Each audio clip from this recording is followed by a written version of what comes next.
Hi friends, welcome to Jeeva Sumathi channel. இன்றைக்கி நம்ம சேனலில் வீடே மணமணக்கும் ஒரு கருவாடு தொக்கு தாங்க பார்க்க போகிறோம். வாங்க எப்படி பண்ணு பார்த்துடலாம். அதுக்கு தேவையானவை 3 பழு தக்காளி பழம் நல்லா பொடிசாக கட் பண்ணி வச்சுருக்கேன். 2 வெங்காயம் கட் பண்ணி வச்சுருக்கேன்.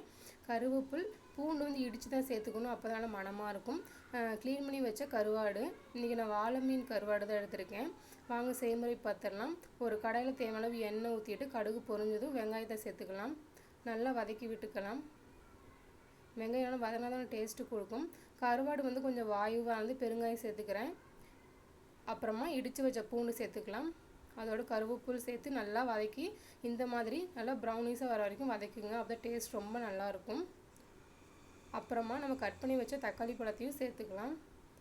சேர்த்துட்டு நல்லா கலந்து விட்டுட்டு ஒரு தட்டு போட்டு மூடி வச்சா சீக்கிரமாக வதங்கிரும். இப்போ பாருங்கள், நல்லா வதங்கிருச்சு. இந்த அளவுக்கு நல்லா குழைவாக வெந்ததுக்கப்புறம் 1/2 ஸ்பூன் மஞ்சத்தூள், 1 ஸ்பூன் வரமிளகாத்தூள், 1/2 ஸ்பூன் உப்பு பார்த்து சேர்த்துக்குங்க, கருவாட்டிலையும் உப்பு இருக்கும். அப்புறமா 1 ஸ்பூன் வீட்டில் அரைச்ச குழம்பு மிளகாத்தூள் கண்டிப்பாக போடணுங்க. அப்போ தான் கருவாட்டு ரொம்ப டேஸ்ட்டாக இருக்கும், திக்காகவும் கிடைக்கும். வரமிளகாத்தூள் போட்டால் திக்னஸ் கிடைக்காது, கருவாட்டு அந்த சுவையே மாறிடும். அதுக்கப்புறமா க்ளீன் பண்ணி வச்சா கருவாடை இப்போ தான் சேர்த்துக்கணும். முன்னாடியே சேர்த்தோம்னா கருவாடு உடஞ்சிரும்.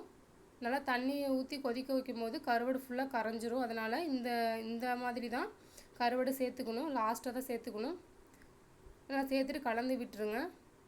கலந்து விட்டு தேவையான மட்டும் தண்ணி ஊற்றிக்குங்க. நம்ம இன்றைக்கி கருவாடு தொக்கு தான் பண்ண போகிறோம், ஆனால் தண்ணி கம்மியாக சேர்த்துக்குங்க. வெங்காயம் வதங்கிருச்சு, வதங்கும் போதே நல்லா வதங்கிருச்சு. அதனால் கம்மியாக சேர்த்துட்டு ஒரு தட்டு போட்டு மூடி வச்சு ஒரு 5 நிமிஷம் கழித்து எடுத்தோம்னா சூப்பரான கருவாடு தொக்கு ரெடி ஆயிடுச்சுங்க. நல்லா இந்த மாதிரி எண்ணெய் பிறண்டு வரணும், அப்போ தான் டேஸ்ட் ரொம்ப நல்லாயிருக்கும்.